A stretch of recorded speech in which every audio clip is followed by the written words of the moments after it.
Today we're going to be focusing on the violin, and I wanted to share a few exercises that you can do when you're totally away from your violin. Maybe you're out and about running errands, or maybe you're just sitting and doing some studying. Whatever it is that you might be doing, if you have just a pencil or a pen on hand, you can do these exercises, and it can really help you improve in your bow hold on the violin. Today I have a pencil. I'm going to be showing you with this, but again, you can really use any type of writing tool like a pen, pencil, marker, anything like that. So the basic idea is that you are going to set up your hand just as if you were holding the bow, but you're just going to place it on the pencil. I'm going to take my right hand. The first thing that I usually place is the two middle fingers with the thumb. So the two middle fingers are going to go over the wood like this, and it's touching on the pad of the fingers. You can see right there kind of where it's touching. Then your thumb is going to be curved and hold underneath like this. Sometimes with my younger student, I call these the bunny ears, because you've got these two that are standing up while you first set like this.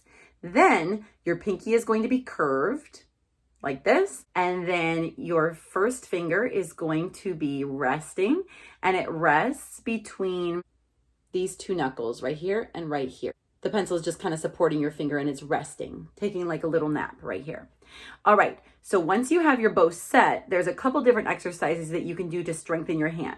So the first one is what I call painting a rainbow. And so you're going to just take a full rotation of your wrist like this, and you're going to paint a rainbow with your pencil. So you can see it's just rotating. And the idea with this is just to keep your hand in place and to keep it in that nice, relaxed, rounded bow hold without your fingers slipping or falling off. So you can do that maybe 10 times, practice like that. The next exercise, what I like to call the seesaw, you're going to put a little bit of pressure first on this finger, then you're going to put a little bit of pressure on your pinky finger, and then you're going to kind of go back and forth like this.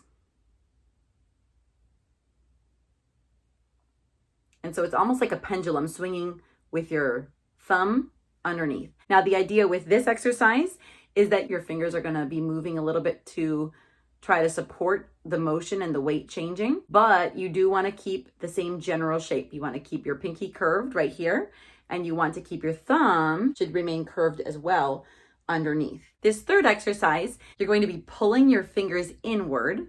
So they kind of are going to curve inward with still maintaining that curved thumb. And then you're going to release. And then you're going to curve inward and then release. You're going to feel the pencil almost like roll up just a little bit when you do this, and then release. So let me show you from this angle. Pull in, release. Pull in, release. Pull in, release.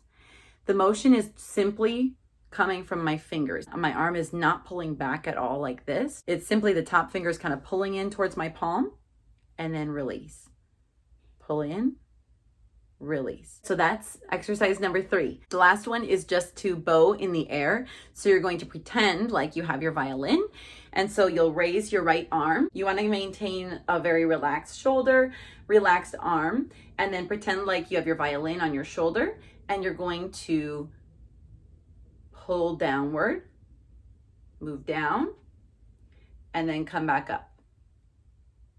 You pull downward, you're going to feel the weight go a little bit more towards your index finger, and the weight will go away a little bit from your pinky. Your hand will naturally have to lean a little bit towards your index finger in order to continue moving down. Now, when you come back up, you're going to feel the weight go back towards your pinky finger, because your hand is going to start moving back towards your pinky finger a little bit more in order to get up and still maintain a nice relaxed bow hold. So I'll show you from this angle. So as you're pulling down, you're going to be going a little more weight towards your index finger, and your hand leans a little more that way.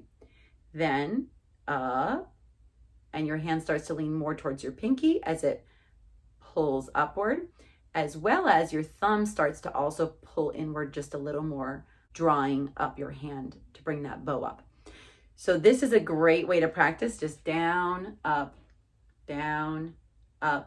really trying to maintain a curved thumb underneath here and a curved pinky up here.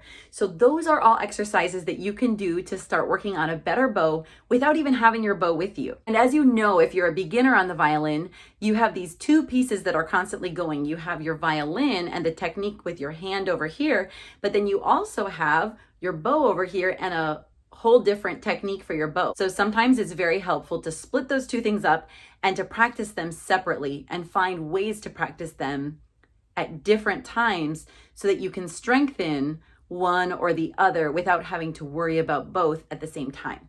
So that's the whole purpose of these exercises, and you can take them on the go wherever you are. You probably have a pencil or a pen on hand and do those 4 exercises, and you will find that your hand strength and your finger strength is going to get much better. Your bow hold with your violin will improve, and it will start to even sound better as well. If this video is helpful for you, go ahead and like down below. Follow my channel for many more videos on how to learn the violin and how to grow from a beginner to advanced on the violin.